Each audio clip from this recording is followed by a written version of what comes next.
It's showtime.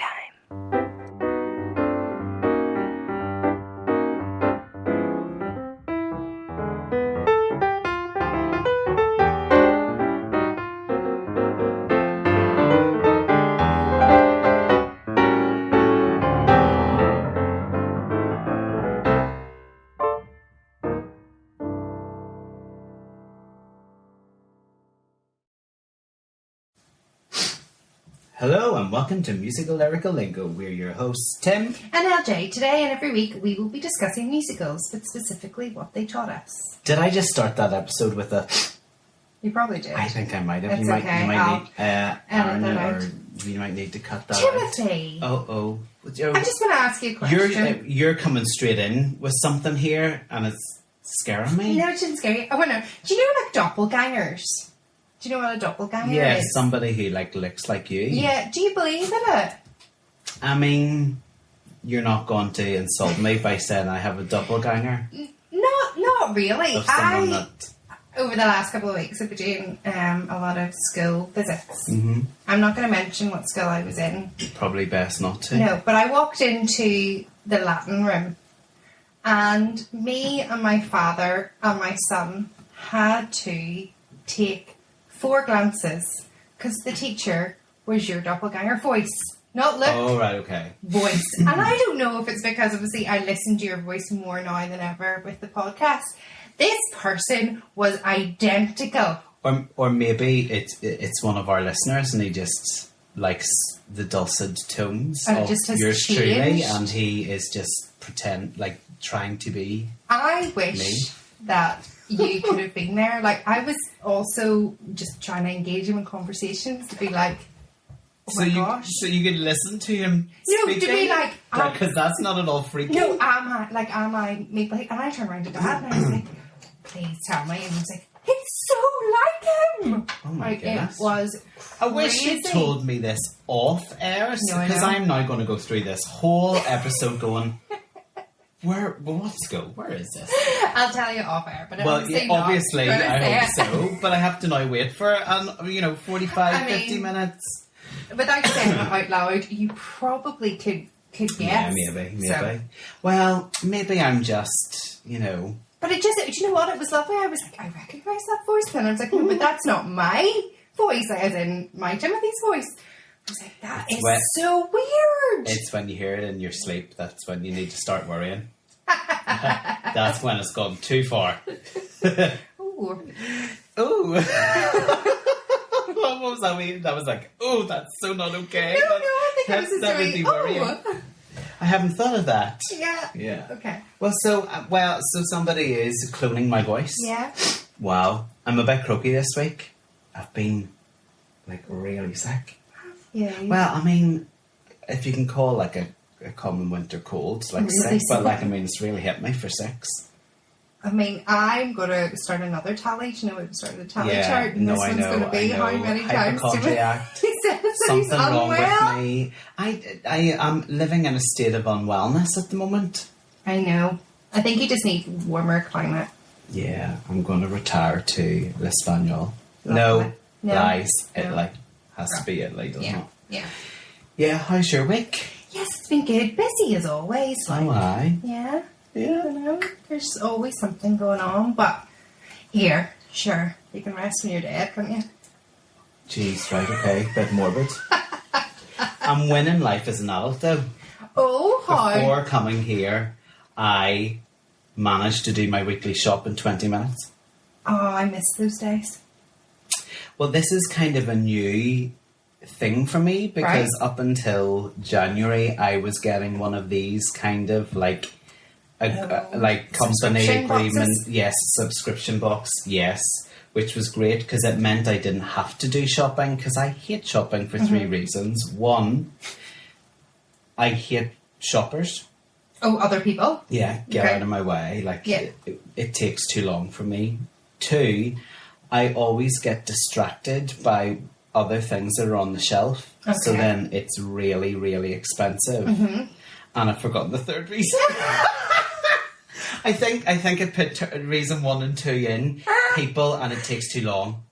Okay. They were two separate. Right, yeah. okay. So I knew that we had a time, 3:30, and it was 3:00, and I still hadn't done my shop for the week, and I was like, do you know what, I'm going to go and do it and see if I can get it done. Oh, third was I always forget to bring my plastic bags. Okay. And I ended up leaving the shop with an extra plastic bag. Okay. Right.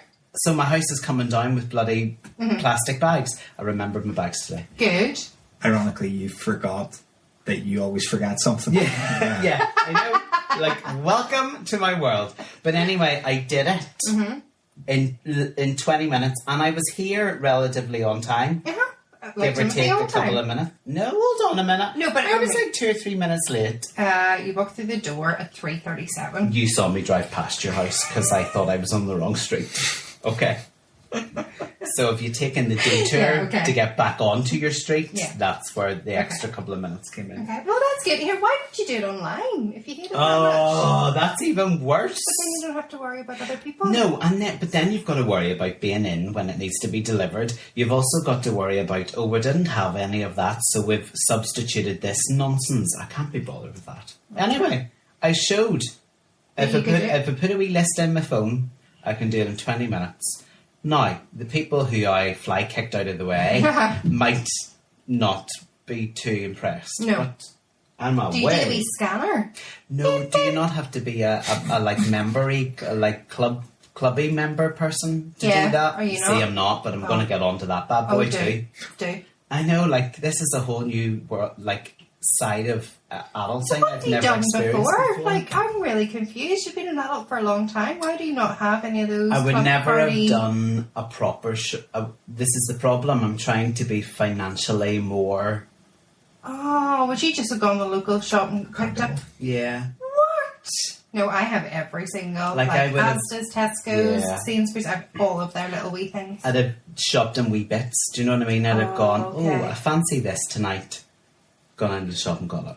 Okay. And you know, the next night, I fancy this tonight. Gone into the shop on my way home. That must have been an awful lot of time. An awful lot of time, more expensive, ridiculous. And probably not as healthy either. At least now I'm going, right, these are the meals I think I'm going to make this week. This is what I need. Make a list, go get it, fly kick a few slow coaches out of the way as I do it. Love it. In, out, wham bam, remember my plastic bags, give yourself a medal. Well, that sounds like it's a good day, which means this is going to be a good podcast then. Hope so. Not like you're setting it up for a fall, like fall from grace. Well, you know what? I'm quite intrigued by your shopping story, so I might ask you again to see how that's going on. I mean, like, my life is so exciting that I can spend 5 minutes talking about the weekly grocery shop. Talking about shopping. Yes. I hope our listeners are doing a bit of shopping too, and they've gone on to our merch store to pick up their merch. What have we got on there? We've got t-shirts, we've got hoodies, we've got mugs, and we've got bags. All with our beautiful logo or a fabulous quote from yours truly or yourself. Yeah, so we've got our logo, or we've got those lovely quotes like, God spell taught me the difference between sheep and goats. Alphaba. Alphaba. Well, let's not go down that route again. We've wasted 4 hours of the podcast already. But there's loads of different. You can choose t-shirt, you can choose like a crew neck jumper, you can choose a hoodie, and I think the mugs are going to be super popular. So it is officially launched, and if you want to go on, you can go under Instagram and follow our link tree. But if you don't have social media, Why? If you don't have social media, then you can go to T-mail. And then it is /musical lyrical lingo. If you don't have the socials, you've no idea what you're missing out on our Instagram. Like, I know. And now that we're doing little snippets of our faces, see how popular we are whenever we show our faces. I mean, I'm not so sure. I like them.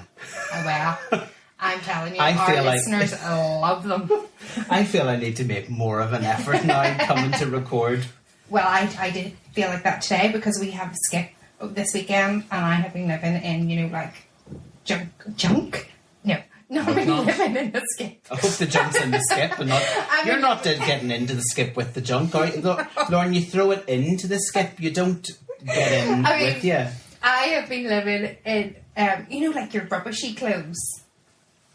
Your slacks, your cash, your cash, and the hair has been pants. like in a trunchbull bun for about 4 days straight. Nice. So I was like, oh, I might need to go and have a shower. Make an effort. Tim's come round. Yeah. Oh, well, I appreciate it. I know. It's still not much of an effort. It's like an oversized t-shirt. It's looking good. Slippers. Yeah, listen, nobody sees the feet, don't worry.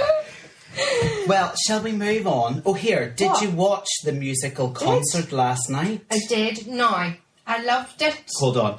Let's explain to the listeners what we're talking about in case they haven't watched it. Yes. So every year there's always the big night of musicals. Run by the National Lottery, isn't that right? And it's on prime time, BBC One TV. It is on a Saturday night. And it was great. But I think we've had this conversation before. Whenever they're showcasing numbers from musicals, they don't always choose the best numbers. So sometimes you're feeling a wee bit flat. I have to say, I thought the one from Chorus Line was amazing. I just love that show. I know. We'll have to do that good. on an episode quite soon, I think, now that it's relevant. So there's going to be a Chorus Line revival this year. So that's why it was showcased on the concert. But is that your standing ovation for the concert then, Lauren? Yeah, I think it was because I love Hades Town. Yeah, me too. Right, but I wasn't overly impressed because I think because they didn't have the revolving stage, it wasn't as... the voices are brilliant though. The voices are brilliant and the songs, I think also out of context, just pulling a song out is kind of like a bit weird for Hades Town. I think Hades Town is a really, really hard show to sell. Yes, because I was trying to explain it to Aaron and daughter CJ and they weren't getting it. Yeah. And I was like, it's no. And I was like, just go look at the Greek story. Like, it'll make sense, but it's... And and I suppose maybe not talk about Hades Town too much because I think we should do an episode. But when I went to see it, I didn't know what I was going to see. Do you know what I mean? And I was almost like, this is great, like a ticket for a new musical, but it might not be much. Yeah. And I think that's why I think it's hard to sell because until you've experienced it. Yeah, you don't know how to sell the show. Do you know what I mean? Yeah, and I think you're right. You know, the music and the lyrics are fantastic, but I think you need the setting as well to fully immerse yourself. And if you don't know what it is, that Wait For Me song is just like, why are they singing that song? Yeah, you know. So sometimes I think they choose. I thought the Make Me a Woman for Mrs. Doubtfire. It was a great number. You know, and I suppose majority of people are familiar with Mrs. Doubtfire. Yeah, but they put on a show. Like I thought so it was probably it, Chorus Line and Sit On Your Rock in the Boat from Guys and Dolls. Those were my three highlights. Absolutely. Because I thought a section, and it's hard, like if you've only got one number to sell your show, you're right, you have to think really carefully about what number you choose. But even if it wasn't the biggest number from the show that you know Mrs. Doubtfire and Guys and Dolls did, it was a number that there was enough in it showed you enough to make you go, that actually looked really quite good. I'd give that a go. I'd like to get a ticket to go and see that. So I thought it was interesting. Nicole Scherzinger, she did an awful lot, didn't she?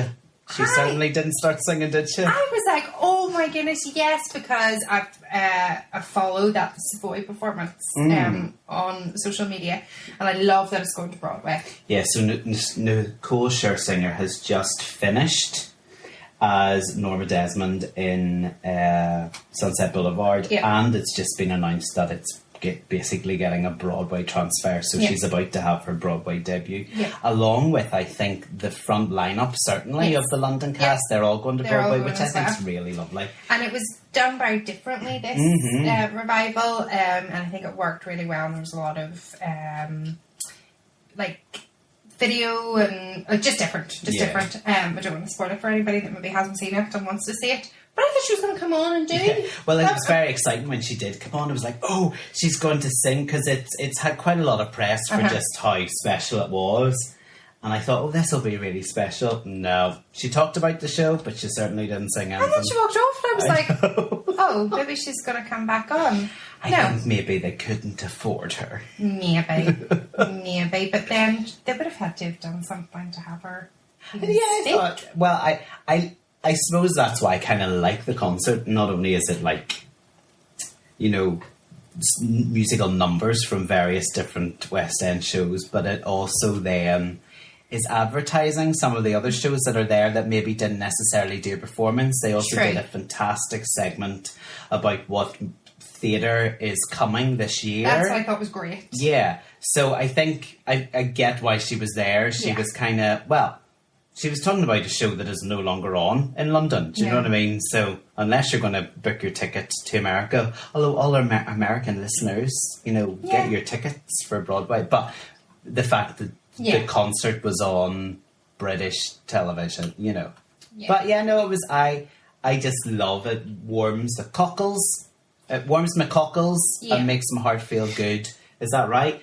Is it cockles of your heart? I thought cockles in your heart were two. What's a cockle?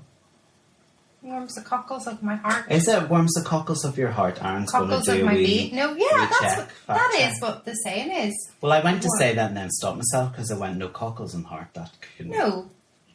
Yeah, the cockles of... Warms my cockle. Warms... The cockles of the heart are its ventricles. Oh, there you go. So it warms the cockles of my heart that musical theatre gets a prime time slot on a Saturday night. Yeah. Once a year. Yeah. It's better than when we were a year. Yeah, when we were young, and there was nothing. There was no musical theatre at all on TV. Recently. I suppose because between last year and this year we've been looking at schools and what schools offer. Do you remember the drama department in our school got their funding from the vending machines? So depending on how much money the kids get from the vending machine. You're laughing. Arts. It could end up that way on a larger scale, let me tell you. But if they keep cutting arts funding... I know, that's ridiculous. Yeah. But it is. It was just made me laugh. That's they've actually got a wee bit of funding for music and drama. Props are sponsored by the vending machines. That's probably, Just to encourage your friends. Oh, you don't want to eat your pack lunch. You sure you don't want to get another pack of crisps out of that vending machine? That's going to make my That's how you were able to put on our A-level performance. That's true, yeah. That and paper mache. It was your performance of James and the Giant Pringles that really got me. Oh, boom. And that's why you're that side of the camera. Fair. But this week's musical kind of takes a bit of a turn from last week's. Last week's was so jolly and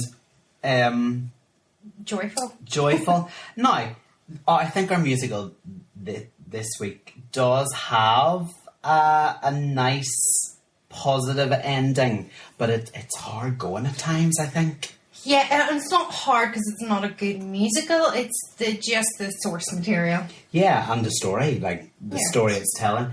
And we thought we were being dead cool and current and what's the word? Current. Yeah, because this week's musical is The Colour Purple, which is the new film musical adaptation has just been released into the cinemas, and we were like, let's go on Tuesday night, see the film and then record the episode. And then it turns out we weren't members. We weren't special VIP members to the one cinema that's showing it. Yeah, the one cinema chain you have to have membership for, because it turned out it's not actually out until now that we're recording. 3 days. So, yeah. I mean, great idea. I know, it just didn't work out. It just didn't work. So... But maybe we'll get to watch it, at another stage. And then we'll be like, there's a bit that we reference in the podcast. I mean, it's ruined my Tuesday night. I don't think I'll bother. No, I will definitely go and see it. So, obviously, Colour Purple we're talking about. So, do you have background? Or Yeah. Well, give us some background. I was doing a little bit and then you come in with your more knowledgeable stuff. So, The Colour Purple I'm not so sure. It's a musical adaptation of Alice Walker's, I can't say this word, Pulitzer Prize, isn't that right? Pulitzer? Yeah. Pulitzer Prize winning novel. It was turned into a film by Steven Spielberg in 1985, but this film that's just been released that we've talked about is the musical adaptation which went on stage first. So the musical actually premiered in Atlanta, Georgia in 2005. it was nominated for 11 Tony Awards. Yes, I was reading my notes there and I went, was that supposed to say 11? I know. Or was that like a tally I was doing? I know. Yeah, 11. Yeah. And it won for Best Musical, Book and Score. And it went off West End. Mm-hmm. So it wasn't even on West End first. It was like off West End 2015. In the theatre, I struggle to say the Minier. Is it Minier Chocolate Factory? Minier Chocolate Factory? Yeah. Minier, is it? Yeah. Minier Chocolate Factory. On the 17th of July. Yeah, so 2013. It has a lot of people would. I studied it for English Lit. Did you? Yeah, so I did it for English Lit, the book, and a lot of Americans would know the book. So the musical had a lot of buzz around it anyway because of the fact that Alice Walker won the Pulitzer Prize a year after writing, which is kind of unheard of. Oh, wow. So was it one of? So was it her first book she wrote, or one of? One of, yeah. Wow. So good for her. But yeah, it's always one that's been there in the background for me. But because I knew the book more than the musical, then actually it was really interesting coming to it for this. Yes. This well, here's the thing with Colour Purple and me. Okay. I know I will adore it, but I also have steered clear of it. Okay.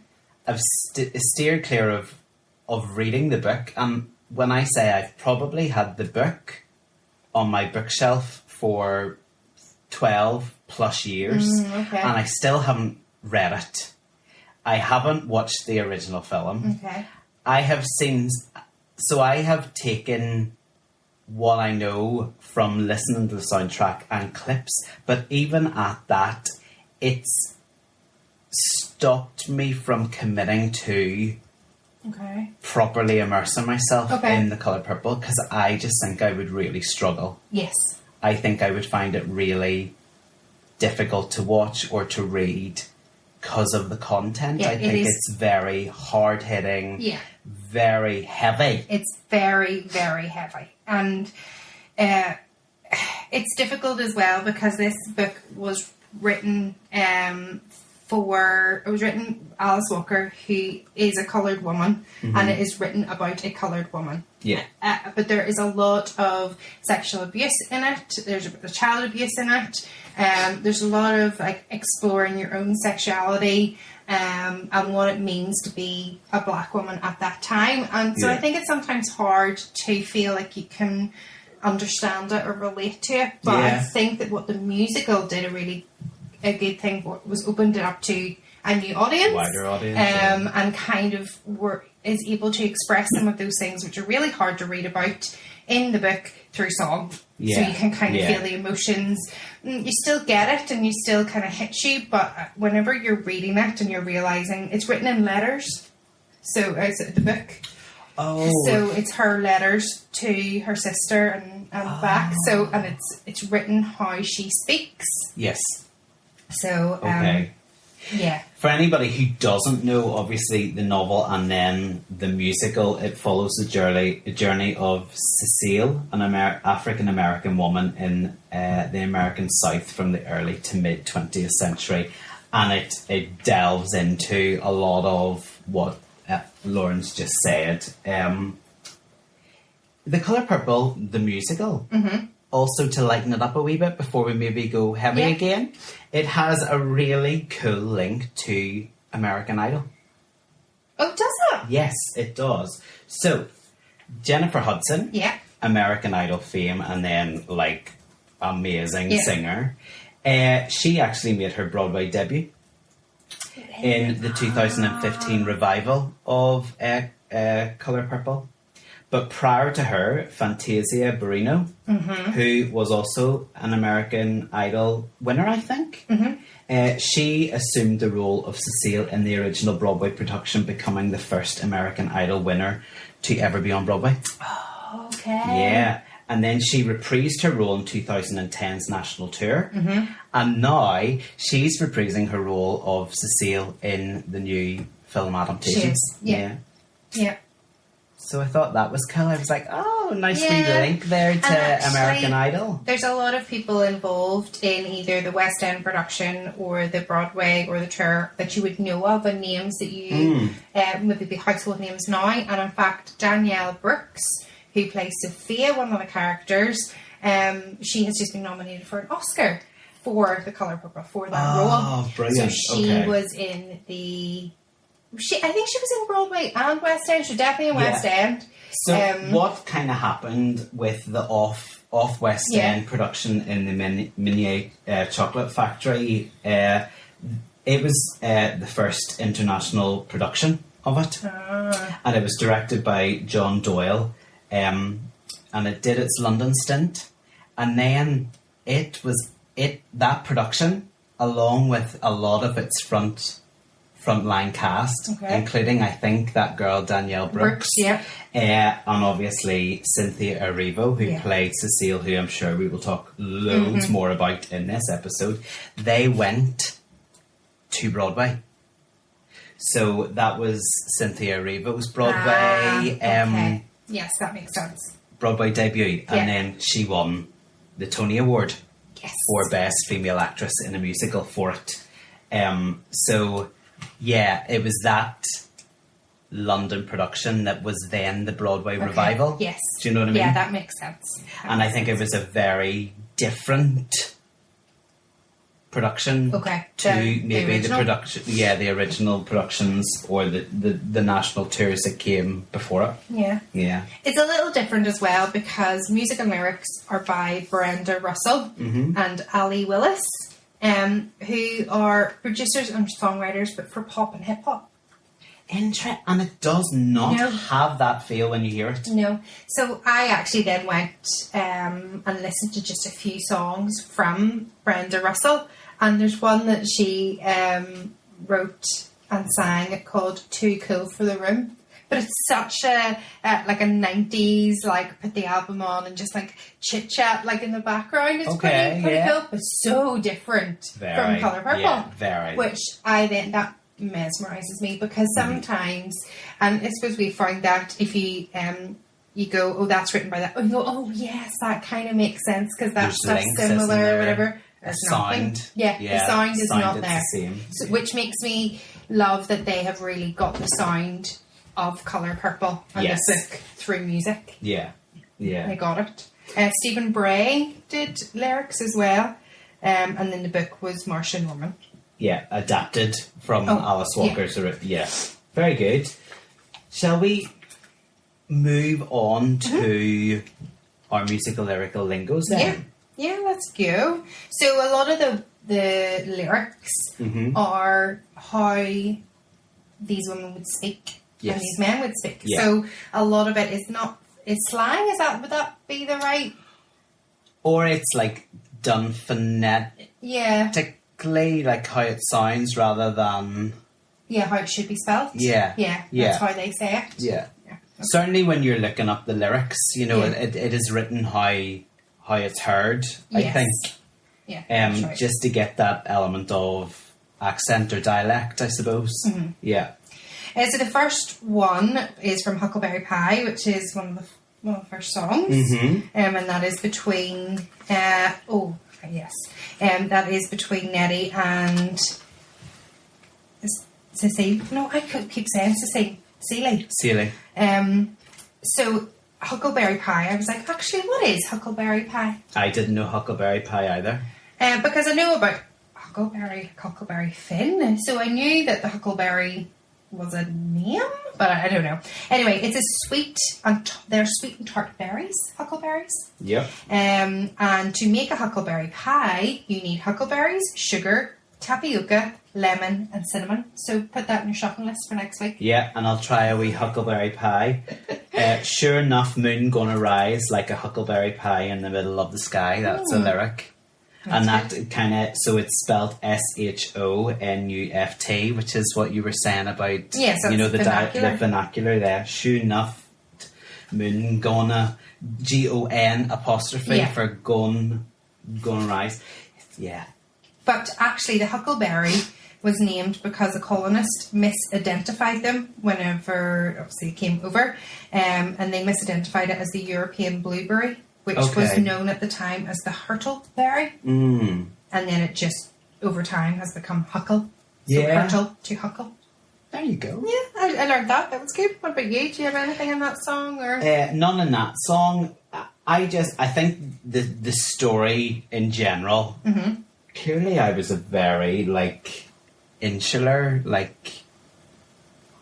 person and didn't know a lot about outside of your own kind of. So that whole idea, it depicts the lives of African American women in early 20th century. In this case, Georgia. Mm-hmm.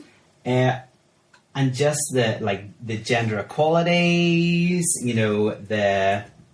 the themes of religion and race, the kind of violence that came with being a black woman in the South. Mm-hmm. Yep. All of that, it was a bit shocking for me, which is why I haven't, committed to sitting down and reading the book, or I was looking forward to going to see the film with you, because at least I would be able to cry and you wouldn't be like, will you wind your neck in? What's wrong with you? Do you know what I mean? Because I think it will be quite emotional. Oh, yeah. And I am I am dying to see the show. I am gutted I didn't see that production in the Minier Chocolate Factory. Well, actually, But, I think it's fair to say that you would feel in that way, because it actually took a lot to convince Fantasia to do the film, really? because it took so much out of her It's to do. bound to. Doing that character, all of what Celie's experienced, it must be absolutely exhausting.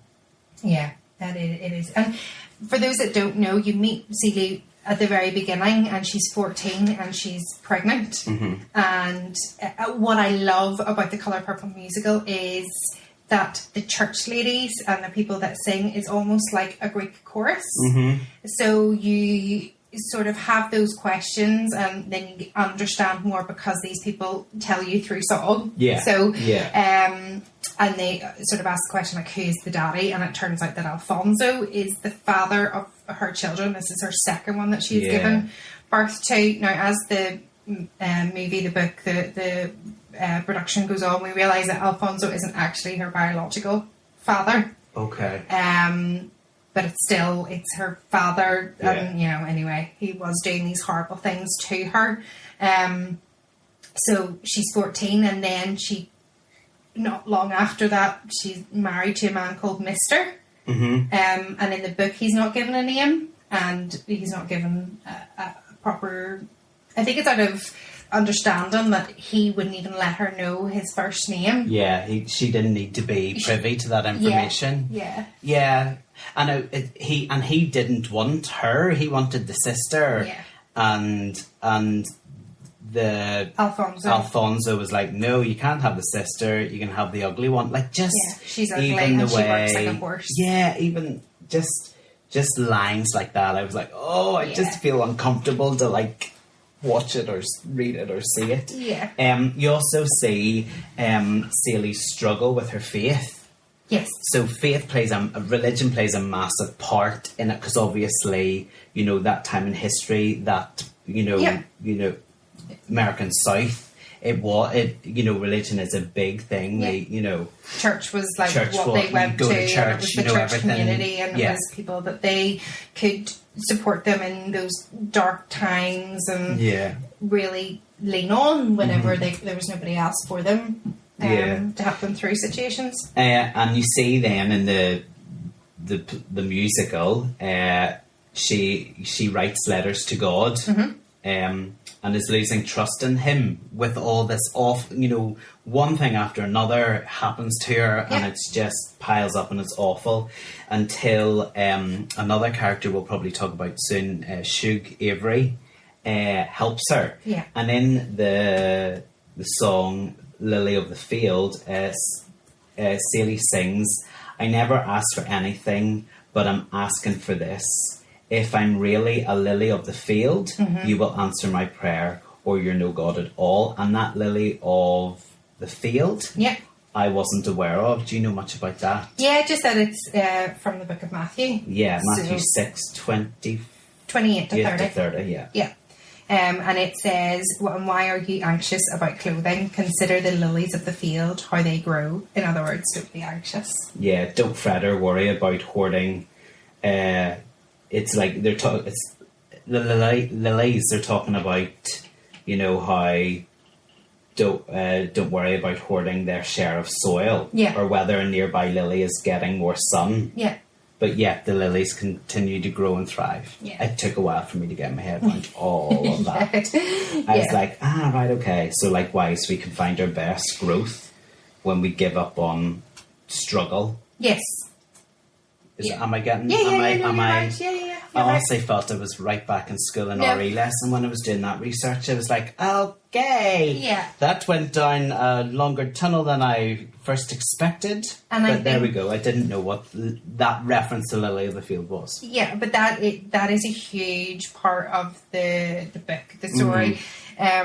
It is about just trusting in and looking at the beauty of the world, and that's what the character of Shug is meant to represent. Yeah. Is this beauty that comes in, but actually a lot of people don't see her inside beauty because they, well, in the song All We've Got to Say, Yeah. they're referencing Shug and they're saying she's got those heebie-jeebies, Yeah.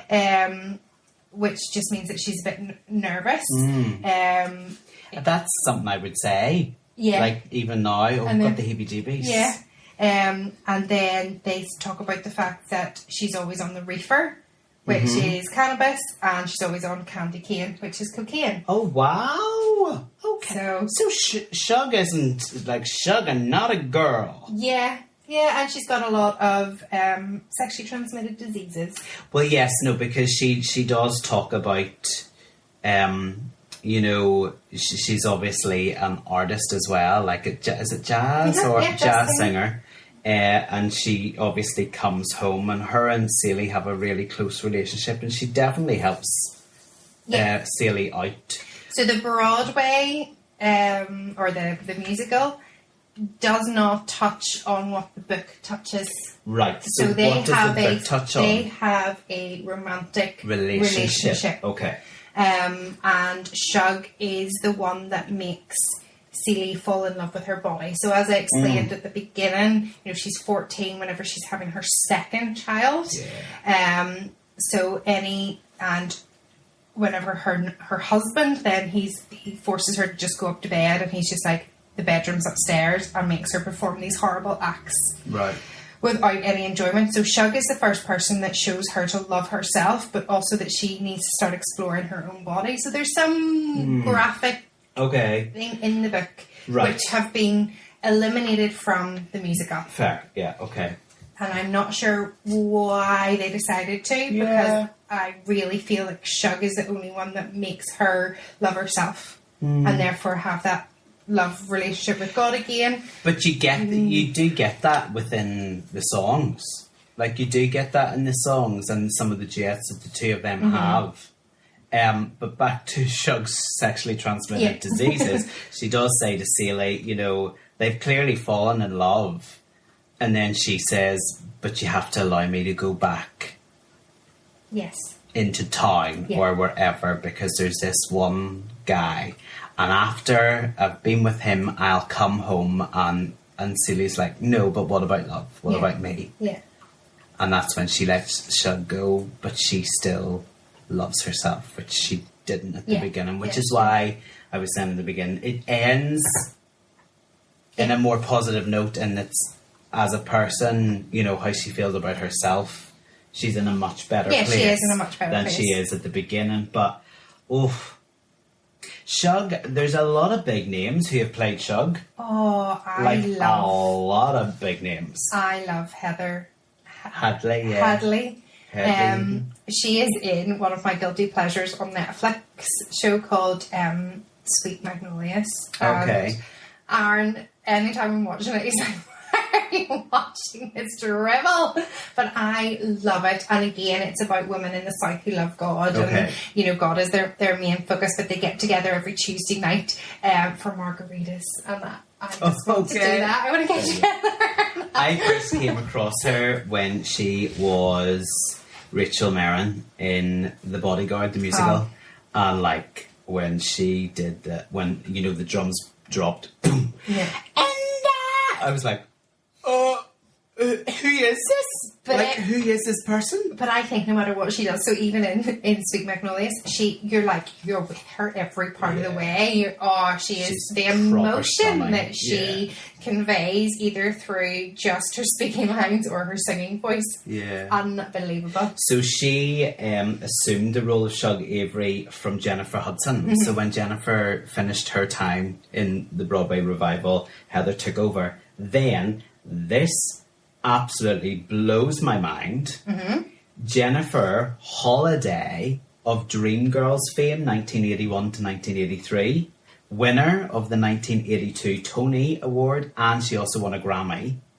She then took over the role of Shug from Hedley when she finished. So like that Broadway revival just went from Jennifer Hudson, Heather Hadley to Jennifer Holliday. I was like, that's insane casting. It's a brilliant role, that Shug role, because also Shug is she is in love with Mr. who is she just loves everyone. She is Celie's husband, and they can never be together. They had kids whenever they were very young, teenagers, but they were never allowed to marry each other. Both families didn't approve of each other, so then she goes off and becomes a jazz singer, and he does marry somebody and has like Harpo and a couple of other kids.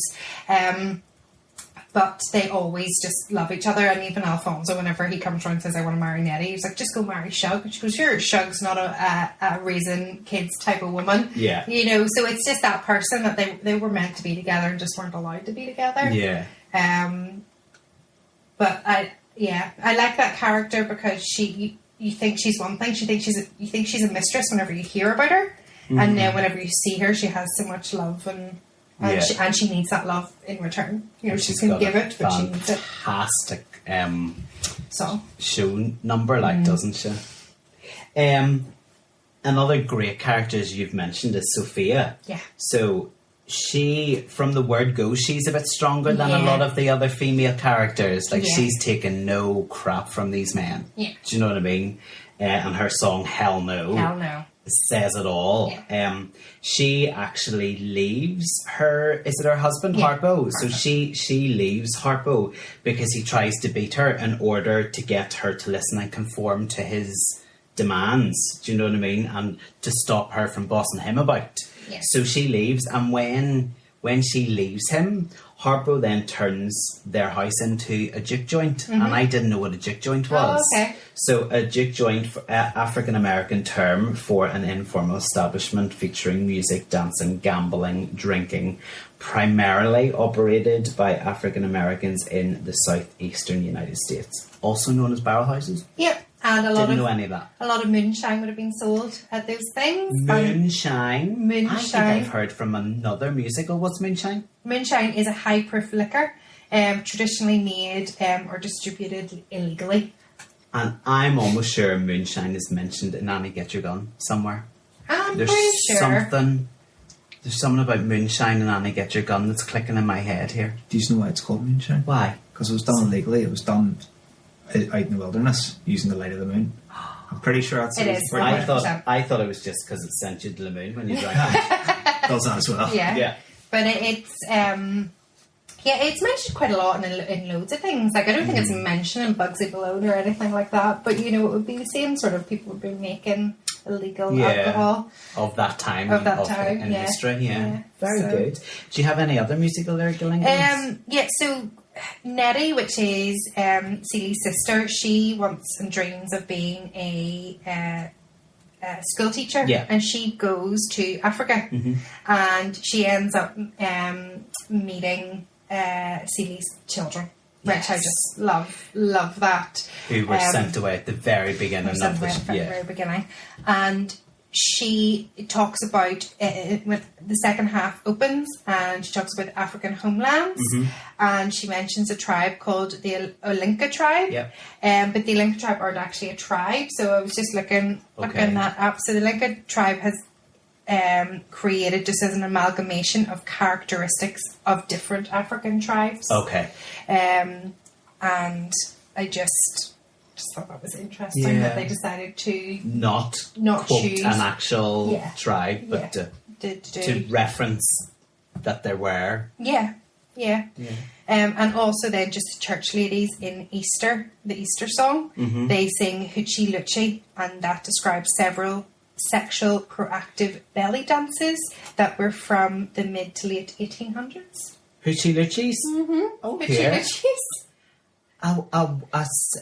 A what? Several sexual proactive belly dances. Sexually proactive belly dances? So I was thinking as soon as you did that belly dance, then we're in some form of... We could go down a direction we won't be able to crawl back out of, to be fair. Yeah. But we'll just leave the Hoochie Loochies where they are there on the page and move on very quickly.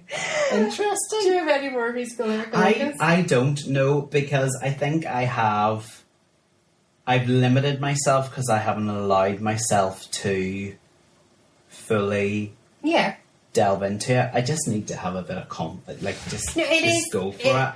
It is tough. You just know, don't you, from something that you're like, oh, that's going to be really full on. Like I remember when we first went to see Ragtime, and we were in America just on holiday, and it was just a musical that we picked as a family, just randomly. None of us knew what we were going to see, but actually, I remember coming out of it. And it was just absolutely stunning, but I was numbed by it because it was a lot. Yeah. And I think with musicals like that, like with, The Colour Purple or Ragtime, they are super, super important, and it's great that producers and creative teams out there, want to bring them to the stage and to audiences. But I think as an audience member, you need to be prepared for those type of musicals and know that that's what you're going into. Yeah, absolutely. Do you know it's what I mean? all a lesson, and you need to understand that not all musicals are going to make you feel warm and fuzzy inside. Yeah, and I am a warm and fuzzy person. Now, I do, I loved Ragtime, and then I did not stop the whole way through school. I remember AS and A level. It was the CD that was in my wee Walkman, in my blazer pocket, constantly, because I then absolutely went, jumped into it, both feet, fully immersed myself. But the initial seeing it, I was like, okay, that was heavy, and I needed to be more prepared that that's actually what I was about to experience. Do you know what I mean? And Colour Purple it's a tough read. I think it would be a very tough watch. But like you said, the end, and I think that the end is lovely, and the last lines talk about how she is old, and some things have worked out. Her dad, who's not really her dad, has left her house, and she has a house. She has her own business where she makes clothes, and it's called Celie's Pants. She makes trousers for women, and she gets to see Nettie again, and she gets to see her kids, and she says that she doesn't feel old. It's the youngest that she's ever felt, and it's such a contrast from the beginning. But there's a lot there's a lot to unpack in The Colour Purple, and whenever I was doing this research, it made me think, especially when Sophia stands up to Harpo, and she actually shouts at Celie and says, like, why did you tell him to beat me? But that's all Celie knows, is that the man beats the wife, But it says, like, a girl is nothing to herself, only to her husband can she become something, which then, that's a line in The Colour Purple, but it also made me think of the new adaptation of Little Women. Have you seen it? Greta Gerwig's Little Women. Yeah. And I adore Louisa May. Her writing, and I love Little Woman. I love all of the films as well. Yeah. But what I loved about Greta's version was she really made me understand Amy more, the character of Amy. Yeah. Which some people can feel really, really think that she's really spoilt, and she is. But she has this wonderful monologue in the new adaptation and then you film, and it's played by the wonderful Florence Pugh, who I think is great. And she talks about that a marriage proposal is an economic proposition, because at that time, if she was to get married, she would belong to her husband. If she was to have kids, the kids would belong to her husband. If she had any money, they would belong to her husband. Everything. So though she's in France and she really does love Laurie. Yeah. But she said, I might have to go and look for somebody else because I need to look after myself, because nobody is going to look after me. And I think that is what we look at with the colour purple, is that nobody is looking out for these women. They have got to look out for themselves. And at the end, Celie does end up loving herself and looking out for herself. Yeah. Very good. Funny you mentioned Little Woman. We'll have to go and see it. It's there's a new production in the Lyric in Belfast, which opens next weekend, I think. All the way through to the 3rd of March. So 2nd of February to the 3rd of March. And my friend Ali's in it, so we'll have to go and see it. Yes. I don't think I've ever seen a musical theatre song out of context. So just through the on video on YouTube, that's made me cry. Oh, not even your... Oh yeah, because you would know it, right? Never mind. Yeah. No. Like, so obviously I don't know Colour Purple, or I didn't know Colour Purple, and then I came across the video of I'm Here, which Celie sings right at the very end of the show, when what you've basically just said all comes to fruition. And I watched it and cried, even though I didn't know all the ins and outs of it. And I would say it's probably the one video that I have watched the most on YouTube ever, and still go back and watch it. Yeah, that performance. Is it the Tony the Tony Awards? No, the one that I watched is her final performance, her last night in the show. Okay. Oh, right. Where she is her emotions are obviously even more heightened. Oh, okay. And it, she cracks, and it's vocally she cracks, it's on, goosebumps. Please watch it. And then there's another brilliant video, taken from the Wings, where you see her cast members, standing at the Wings, watching her doing her last one, and it's just sensational. But it was from that I went, oh, I need to be prepared when I go and see this. Yeah. Unbelievable. And also, I think it's important to say the reason it's called Colour Purple is because purple is a colour that's traditionally symbolised with royalty, power and spirituality. Thank you. Purple represents the full spectrum of human experience, emotions from suffering and pain, but to joy and happiness. I didn't know that's where the title of the book and musical come from. Yeah. That's so interesting. That's maybe why it's my favourite colour. Purple is my favourite colour. Yeah. Yeah, I love purple. Yeah, it's funny. I think when people love the colour purple, they really love the colour purple. It's a real statement. I love the colour purple. The kids would refer, because I, as much as possible, I mark in purple pen, and they're like, oh, they obviously have never had a teacher who's marked in purple, because it's not. No. It's a weird colour to mark in. Do you know what I mean? But I love, it's something about it. I just love seeing it.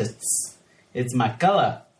Walker also said what she would like from the colour purple is, what I would like people to understand when they read the colour purple is that there are all these terrible things that can happen to us, yet life is so incredibly magical and abundant and present that we can be very happy. So maybe that's what you need to think about. Yeah, I do need to read it, don't I? That this is going to be tough. Yeah. But there is joy and beauty. And, and I think as well, you see that in all these different relationships. She has this lovely relationship with her sister. She has this special relationship with Shug. And she does have a really good relationship with Sophia. And as it goes on, she does have a relationship with Mr. Harpo. There are people there that she develops a better relationship with because of her better relationship with herself. There you go. So that's Colour Purple, folks. I know. I feel like we were. We did warn you we'd be a wee bit of a heavier one, but we have to, when we're looking at musicals, we have to go across the full spectrum. We can't all be... No, and they all don't make us feel warm. But, like, I would say, coming out of the theatre, a bit like the experience I have had with Ragtime, although you're numb, there's an uplifting aspect to it. Do you know what I mean? In that, okay, that was hard going. Yeah. But you're going, okay. Yeah. You know, at least, you know, Celie has lots to look forward to now. Do you know what I mean? Or, I don't know. Yeah. No. Do you have any standing ovations? Just Hell No. Hell No. Yes. That's Sophia's song. My standing ovation is I'm Here. Yeah. Celie's final song. I also think the ballads or the duets in this show are absolutely fantastically amazing. Especially Shug and Celie's ones. Yeah. So the What About Love and Too Beautiful for Words are two absolutely beautiful duets. And the Dear Gods are good as well. Yeah. And I think sometimes they're performed slightly differently depending on who's playing what role. Yeah. But the music is... Oh, it's bright. Yeah. Colour Purple, that number, the Colour Purple, is gorgeous. Yeah. Yeah. No, it's good. Go and see it in the cinemas, folks. We certainly will once we're allowed. We don't have to be in an executive club to go. Yeah. That's sod's law, isn't it? That we went to go. Like, when was the last time we went to the cinema together? And we were all ready to go. It was so exciting. And then everything was planned. Actually, no. Yeah. But imagine if I hadn't seen that and we rocked up, we would have been livid. Yeah, because we were kind of thinking, I don't think we'll need to buy book tickets for this. I think we'll be okay to just turn up. And Lauren had said on the day that she would check just to see that tickets were still available. But then when you went to go on, I was asking you for everything, what you had for breakfast. Full name. It was no, I don't think we'll be doing that tonight. Yeah. Abort. I know. But we'll get there sometime. We'll go now that it's it would just add it to the list of everything that we need to do. I think that's the only downside to this podcast, is that every week we're we need to watch that. Oh, we need to do that. Oh, we need to go see that. Yeah. I'm disappointed we've got through an episode where you haven't dropped in a documentary. I know, there was no documentaries. There was no but I think last week I had done two. You did double whammy, didn't you? Yeah. So we're all good for this season. Shall we lighten things next week then? Yeah. Okay. A wee bit of next week. An old school musical. I can't understand why it's taken to episode 4 of season 2. Yeah. So episode 43 in total of our... we have done 43 other episodes before we've touched on the musical we're going to touch on next week. Blows my mind. Yeah, weird. It is. It's a very popular one. Everybody and their man. Their man? Everyone and their man. Everyone and their dog. Oh, every man and their dog. Every man and their dog. It's like Cockles and Hart. Oh, gosh. We'll know it. We'll know one song in particular. That's it. Yeah. So, yeah. But we're not doing clues. No, so we're just going to leave it there for this week. Isn't that right? Yeah, that's it. I keep forgetting every week. I forget what we're doing. I mean, you change the rules as you go along, to be fair. Yeah, because I'm allowed to. Yep. Until next week then. Okay. Bye. We'll see you then. Bye.